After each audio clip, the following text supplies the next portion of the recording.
기존의 많은 선박은 연료로 벙커유를 사용했는데요. 이는 자동차의 휘발유나 경유 같은 대표적인 선박 연료였습니다. 벙커유를 공급하는 가장 큰 항구가 바로 싱가포르항입니다. 싱가포르항은 유럽과 아시아를 잇는 해상 고속도로인 말라카의 협을 끼고 휴게소 역할을 하면서 알들 주유소까지 같이 운영한 셈인데요. 그런데 그 붐비던 싱가포르항에 지금은 벙커유를 급유하려는 손님을 찾아보기 힘듭니다. 이유는 이번 코로나 바이러스 사태로 교역량 감소가 있지만 전문가들은 선박연료 LNG가 대세가 되면서 벙커유를 급유하기 위해 싱가포르항을 찾는 배들은 계속 줄어들었다는 견해입니다. 선박 대부분이 LNG 추진선으로 바뀌면서 우리나라에 엄청난 기회가 찾아오는데요. 최근 어떤 것이든 친환경성이 국제적인 트렌드로 자리 잡음에 따라 전 세계적으로 에너지 대전환이 진행되고 있습니다. 운송 분야에서 휘발유, 경유 등 화석연료에서 수소, 전기차 전환이 추진되고 있는가 하면 발전 분야에서도 대기오염을 유발하는 석탄, 석유 발전 대신 LNG 발전으로 전환되고 있는데요.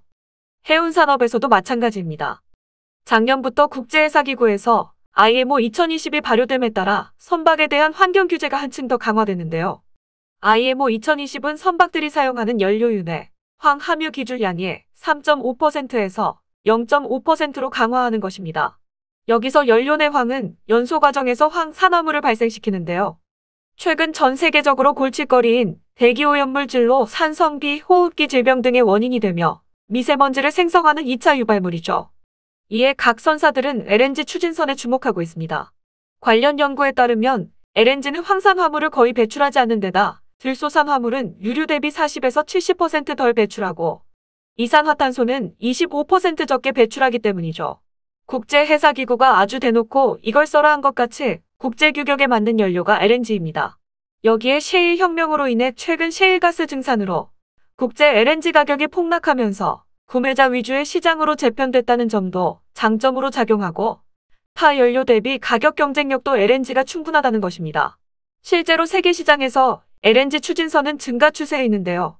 세계적인 선급회사 DNVGL에 따르면 지난해 3월 기준 운항 중인 LNG 추진선은 150척, 발주가 확정된 LNG 추진선은 138척으로 10년 전인 2010년 운항 중인 LNG 추진선이 21척에 불과했던 것과 비교하면 급증세에 있죠. 전문가들은 운항 중인 LNG 추진선은 150척이고 발주 예정인 LNG 추진선 138척, LNG 연료 전환 선박 139척 등 오는 2026년에는 운항 중인 LNG 추진선이 427척으로 약 3배가량 늘어날 것으로 내다봤습니다. 친환경적인 LNG 추진선이 급증하는 추세에 있으며 이에 따라 해외에서는 LNG 추진선에 LNG를 급유하는 산업인 LNG 벙커링 산업도 같이 부상하고 있습니다. 예를 들면 LPG 가스 연료차를 샀는데 가스를 충전할 곳이 없으면 있으나 마나겠죠? LNG 벙커링 산업은 LNG 추진선의 가스 충전소 같은 것이죠. 벙커링 공급 방식은 트럭 대 선박, 터미널 대 선박, 선박 대 선박이 있습니다. 트럭 대 선박 공급 방식은 LNG 탱크 트럭을 활용해 비교적 작은 LNG 추진선에 LNG 벙커링을 활용하는 기술로 일반적으로 TTS로 불리는데요. 현재 국내 소형 LNG 추진선 및 국내 조선소 LNG 추진선 시운전에 활용되고 있습니다.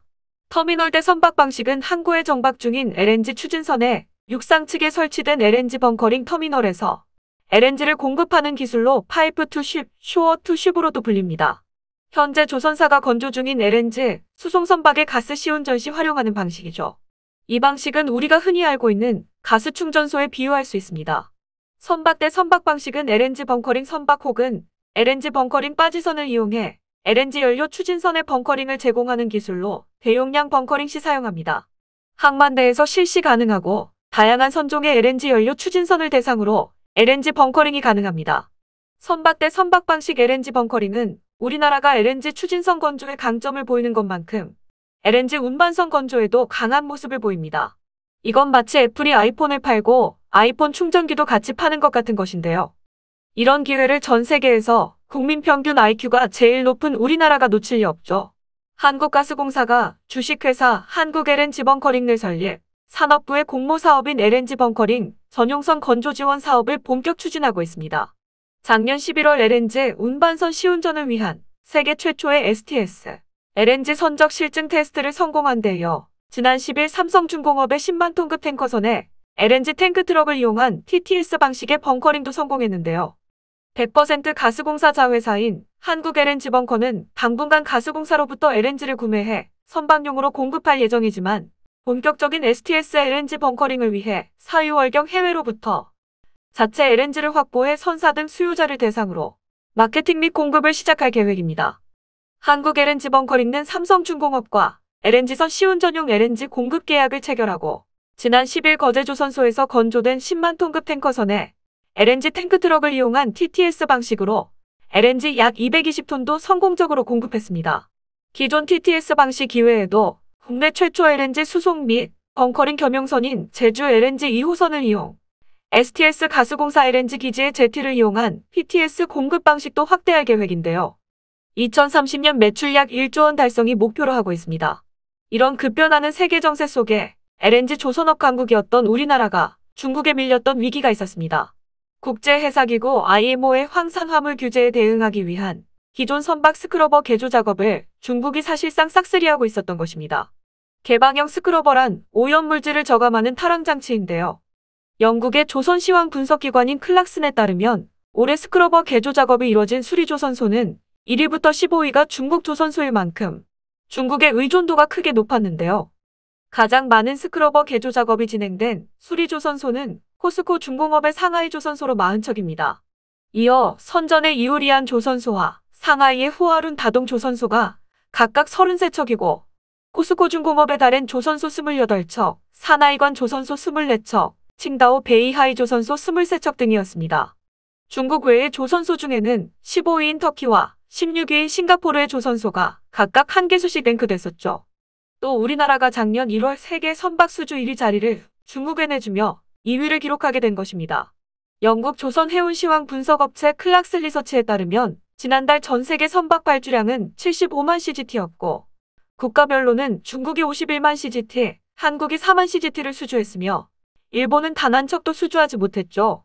우리나라 조선소들이 강점을 가지고 있는 대형 선종들의 발주가 본격화하지 않은 가운데 중국이 주로 건조하는 중소형 물량이 많았기 때문이었죠. 하지만 중국이 수주 1위로 우쭐해하는 것도 그리 오래가지 못했습니다. 탈항 장비를 설치하는 방안의 경우 스크러버의 슬러지 처리, 검사 및 수리, 성능 체크 등 관련 유지 비용에 많은 금액이 소요돼 저유황유 LNG 추진선 전환보다 불리한 것으로 드러났습니다. 저유황유를 사용하는 경우 연료비 측면에서 초기에는 LNG보다 저유황유가 저렴할 수 있겠으나 LNG 벙커링 수요가 증가하면서 유류 벙커링 공급 비용 수준으로 낮아질 것으로 내다보고 있고 저유황유를 사용할 경우 엔진 손상을 많이 가져옵니다. 이 때문에 생긴 유지 보수 비용은 덤인 것이죠. 최근 들어 개방형 스크러버 가동을 금지하는 국가가 늘고 있는데요. 오만뿐 아니라 이미 프랑스, 포르투갈, 스페인, 싱가포르, 미국 등 25개국 항구에서 개방형 스크러버 가동을 금지하고 있습니다. 스크러버에서 사용되고 버려지는 해수가 자칫 환경오염을 초래할 수도 있다는 이유에서인데요.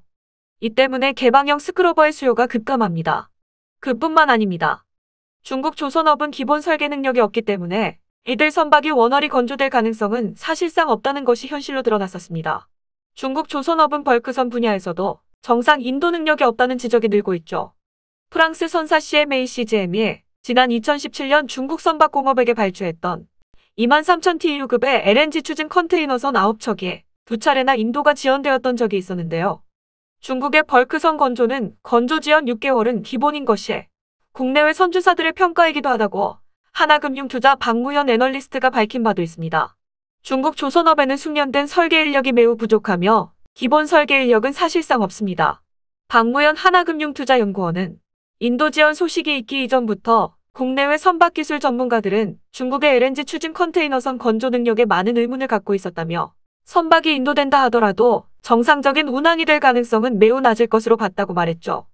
이러한 이유를 근거로 당사 리서치센터에선 지난 2014년부터 중국의 벌크선 인도 지연으로 인해 BDI가 오를 수밖에 없다는 것을 조선업 보고서를 통해 여러 차례 강조하기도 했었죠. 또 중국 상위 조선소 중 한 곳인 후동중화조선에서 2016년에 인도된 LNG선 CESI 글래드스톤이 엔진 결함 등을 이유로 2달째 선박 운항이 멈춰버린 것입니다. 글래드스톤을 건조한 후동중화조선은 지난 10년간 10여 척의 LNG선을 건조한 경험을 갖고는 있지만 모두 증기터빈이 탑재되는 선박을 건조해봤을 뿐이었죠. 운항이 멈춘 CESI 글래드스톤호는 MAN사의 L타입 중속 발전기가 탑재된 선박이라는 점에서 호동중화조선의 선박 건조 능력은 한계를 보인 것이라고 어렵지 않게 분석할 수가 있습니다. 이런 말도 많고 탈도 많은 메이드 인 차이나 선박과는 반대로 한국 조선소에서 건조한 선박은 완벽한 품질을 자랑하는 것으로 유명하죠. 일례로 필리핀에 있는 한진중공업 수빅조선소 선박 가격이 국내에서 건조되는 선박보다 가격이 낮았는데 저렴한 인건비 등 가격을 낮추는 요인도 있었지만 메이드 인 코리아가 아닌 것이 할인 요인이었다고 할 만큼 한국에서 건조된 선박 품질을 최고로 쳐줬다는 얘기가 있을 정도죠. 국내 조선 빅3는 잠시 중국에게 1위를 내줬던 해 11월 이후 몰아치기 수주로 반전에 성공합니다. 세계 시장을 지배하고 있는 액화천연가스선뿐 아니라 초대형 원유 운반선을 싹쓸이하다시피 하며 중국과 일본을 제쳐버리죠. 우리나라는 고부가 가치 선박 시장에서 아직은 중국과의 기술 격차가 크다는 것을 증명했습니다. 이상 Y튜브였습니다. 끝까지 시청해주셔서 감사합니다. 도움이 되셨다면 좋아요를, 다른 이야기도 궁금하시면 구독을 눌러주세요.